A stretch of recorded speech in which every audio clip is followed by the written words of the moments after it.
Hello everyone, this is Showtime112. Today, we're diving into a gripping chapter of aviation history, the story of the only fighter pilot with the official credit of shooting down an American combat jet after the Vietnam War. Buckle up as we explore the night skies over Iraq and the dramatic encounters between American and Iraqi pilots. The USS Saratoga was one of the key players among the US Navy aircraft carriers during Operation Desert Storm, launching its operation from the Red Sea. On the first night of the campaign, Saratoga's air wing received orders to strike the Tammuz airfield, also known as Al-Taqadum, located just west of Baghdad. The Navy strike package was centered around A-6E intruders from Saratoga and Kennedy, targeting hardened aircraft shelters. Ahead of them, two squadrons of Hornets, VFA-83 and VFA-81, known as the Sunliners, were deployed to suppress Iraqi air defenses. These Hornets flew in echelon formation, separated by 2 to 5 miles horizontally and 1,000 feet vertically to avoid mid-air collisions. VFA-83's 5 Hornets took the left flank, while 5 from VFA-81 held the right. Providing additional support were 3 EA-6B Prowlers and 2 pairs of F-14s from USS Kennedy. Due to their lack of onboard electronic identification, the Tomcats focused on close escort duties, while US Air Force F-15s conducted fighter sweeps. The nighttime conditions made visual identification of enemy aircraft extremely challenging, and Tomcats' effectiveness was limited at best. As the large formation flew over Saudi Arabia and into Iraq, the Iraqi radar network picked them up even before they crossed the border, around 3:30 a.m. The number 96 Squadron of the Iraqi Air Force, stationed at Qadisiyah Air Base, received the alert and scrambled into action. Lieutenant Zuhair Daoud was the one to respond, quickly boarding his MiG-25 PD. Within just 3 minutes of the scramble order, he was airborne, guided by ground control intercept towards the incoming enemy aircraft. Accelerating to 1.4 Mach, Daoud prepared for engagement.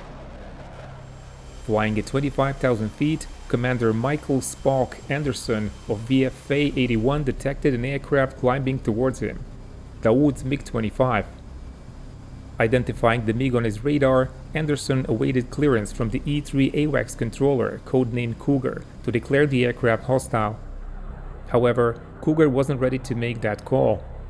Daoud's radar was not yet transmitting, and his Foxbat might have been hidden by a Doppler notch. As the MiG approached, Daoud's radar warning receiver indicated Anderson's radar lock, prompting him to perform an evasive maneuver.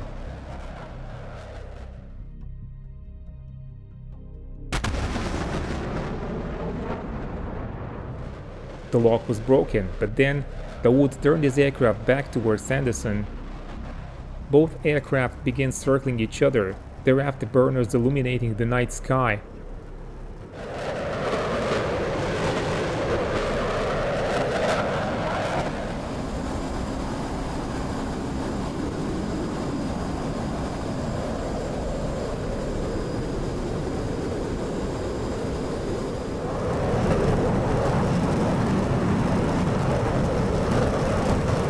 Daoud then turned his afterburner off and disengaged, evading Anderson's gaze and passing just above his wingman.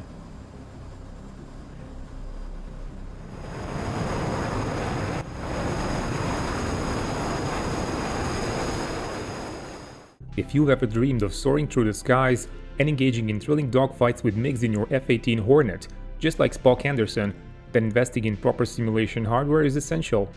I recently received the latest Thrustmaster bundle free of charge in exchange for an honest review. This bundle includes several components, each also available separately: the FA-18 Hornet Flightstick, the AVA joystick base, an offset adapter, and a sleek metal plate. The Flightstick is officially licensed by Boeing and designed to closely replicate the real-world counterpart. Its robust metal construction gives it a substantial feel, ensuring an immersive and realistic experience in your hands. With 19 programmable action buttons, you can easily customize it to simulate the controls of various other combat aircraft. In our previous videos, we explored the AVA base in detail, but here's the quick recap.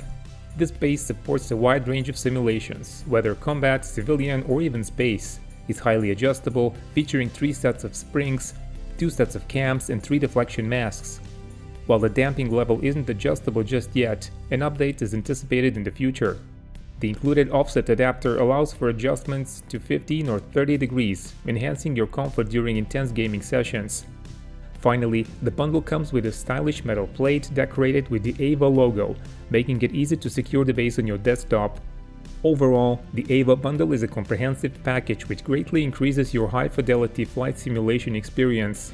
For the latest retail price, head over to shop.trustmaster.com and don't forget to use my creator code SHOWTIME112. With Dawood instructed to return to the enemy formation, Lieutenant Commander Michael Scott Speicher, flying at 28,000 feet, was preparing to launch his HARM missiles. He dropped his nose and accelerated.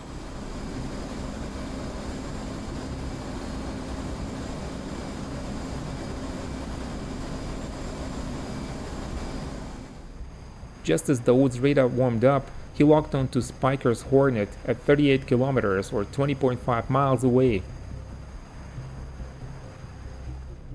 Launching a radar-guided R-40RD missile at 29 kilometers or 15.6 miles, he witnessed a massive explosion as Speicher's aircraft spiraled to the ground.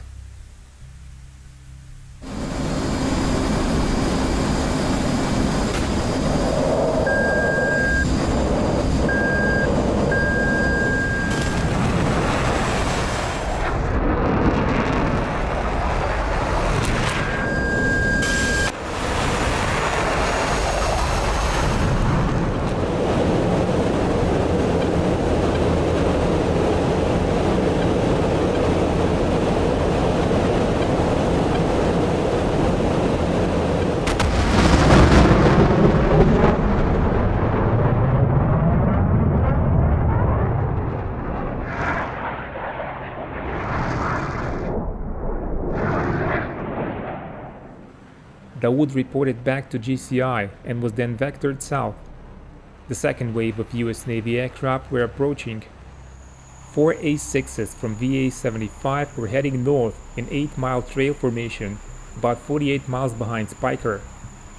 The squadron's CO, Commander Robert Bassal, who was flying as the bombardier navigator in the lead intruder, remembers an AWACS warning about a possible Foxbat.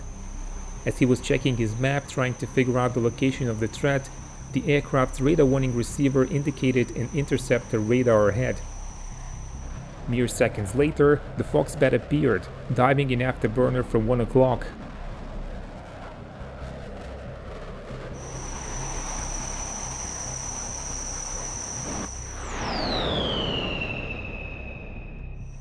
Bassal was trying to keep his eyes on the MiG, which came around and approached the intruder from 6 o'clock. It passed the Navy jet off the left side, still in afterburner.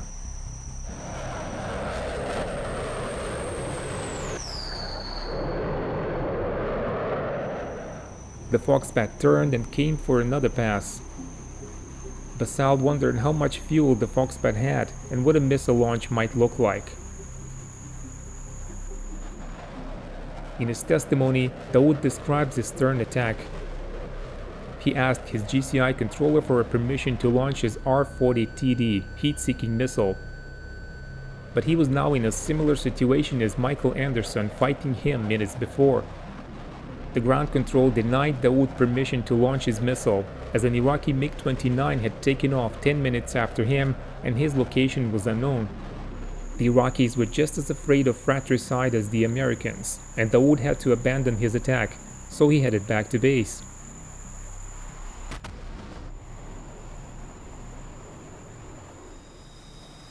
Dawood faced challenges navigating home due to low fuel and inoperative systems.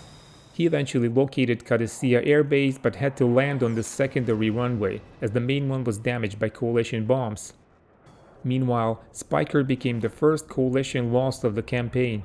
Even though multiple air crews witnessed the Iraqi MiG-25 attacking the formation, Speicher's loss was initially misattributed to a surface-to-air missile. It took a decade before the truth emerged. Dawood's MiG-25 was indeed responsible for the downing, but not even Iraqis recognized Dawood's claim at first. It wasn't until years later that Daoud received official credit for his victory, after writing directly to Saddam Hussein. Speicher's status remained uncertain for years. The wreckage of his Hornet was discovered in 1994, but it wasn't until 2009 that his remains were finally located. He stands as the only American pilot officially acknowledged to have been shot down by an enemy fighter since the Vietnam War. Thank you for your time and keep watching Showtime 112.